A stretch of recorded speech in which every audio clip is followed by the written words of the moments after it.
ఈరోజు మేము ఒక బర్త్డే పార్టీకి వెళ్తున్నాం. మా హస్బెండ్ వాళ్ళ కొలీగ్ పాప బర్త్డే ఇన్వైట్ చేశారు రమ్మని చెప్పి. సో అక్కడికే వెళ్తున్నాం. మనం ఎంత ఫాస్ట్గా రెడీ అయినా గడియారంలో ముళ్ళు మనకన్నా ఫాస్ట్గా తిరుగుతుంది కదండి. సో ఎప్పటిలానే లేట్ అయిపోయిందనమాట. సో ఎలాగొకలా కుస్తీలు పడైతే బయటకు వచ్చేసాం. ఏం ప్రజెంట్ చేద్దామా అని ఆలోచిస్తే మా హస్బెండ్ అన్నారు సైకిల్ ఇద్దామని అన్నారు. సరే అని చెప్పి షాప్లోకి అయితే వెళ్ళిపోయాము. చాలా బాగుంది కలెక్షన్ అయితే. అండ్ మనకి తెలిసిన ఒక రూల్ ఉంది కదండి, గర్ల్స్ అయితే పింక్, బాయ్స్ అయితే బ్లూ అని చెప్పి. సో పాప కాబట్టి పింక్ కలర్ సైకిల్ సెలెక్ట్ చేసుకున్నాం. మా ముందున్న పాకెట్ చూసారా, వాటర్ బాటిల్ పెట్టుకోవడానికి, వీలేదో తొక్కే అలసిపోతారని చెప్పి. మా వాడు చూడండి బయటకు వస్తే అదో తెలియని ఆనందం. సో ఫైనల్గా డెస్టినేషన్కి అయితే రీచ్ అయిపోయాము.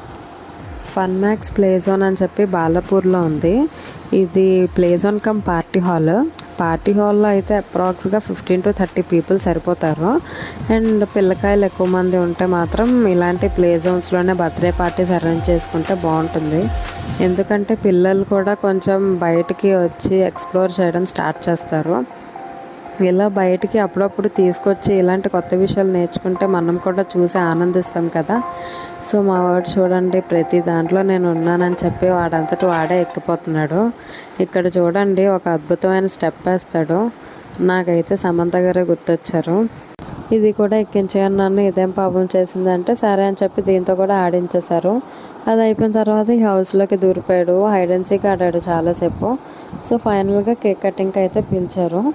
కేక్ కటింగ్ అయితే స్టార్ట్ అయిపోయింది. ఇదే పార్టీ హాల్ ఇచ్చారు, ఇంకా బయట ప్లే జోన్ ఉంటుంది. సో కేక్ కటింగ్ అయిపోయింది, సైకిల్ని కూడా ప్రజెంట్ చేసేసాము. అయిపోయింది. మా వాడు కూర్చొని ఇంకా కేక్ తింటున్నాడు.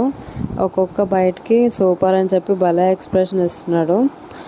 సో ఫైనల్గా డిన్నర్ చేసేసి అయితే రిటర్న్ అయిపోయాము. మా హస్బెండ్కి ఆఫీస్కి టైం అయిపోతుంది. మా పుత్రరత్నానికి అయితే నిద్ర వచ్చేస్తుంది. ఇంకా ఎవరిని ఆపలేక ఇంకా నేను కూడా వాళ్ళ వెనకాతల పరిగెట్టేశాను.